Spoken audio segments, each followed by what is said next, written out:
Evening time స్నాక్స్గా పునుగుల్ని ఎలా తయారు చేసుకోవాలనేది చూసేద్దాం.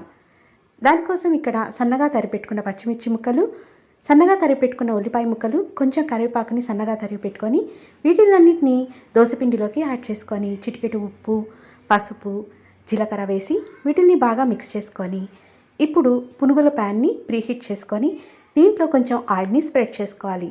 ఇలా ఆయిల్ స్ప్రెడ్ చేసుకున్న దీంట్లోకి దోశ బ్యాటర్ని ఫుల్గా కాకుండా కొంచెం కొంచెంగా ఇందులోకి వేసుకోవాలి. ఎందుకంటే ఫ్లిప్ చేసేదానికి ఇబ్బంది అవుతుంది కాబట్టి. సో వీటిల్లో కాస్త మళ్ళీ ఆయిల్ 1 డ్రాప్ వేసి దీనిపైన మూత పెట్టి బాగా వేగనివ్వాలి. ఇలా వేగిన వీటిల్ని ఇంకొక సైడ్కి ఈ విధంగా ఫ్లిప్ చేసుకోవాలి.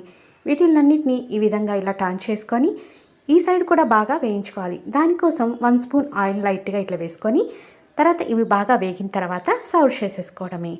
ఇలా ప్లేట్లోకి అన్నీ సర్వ్ చేసుకొని దీంట్లోకి పల్లీ చట్నీ అయినా ఆవకాయతో అయినా తింటే చాలా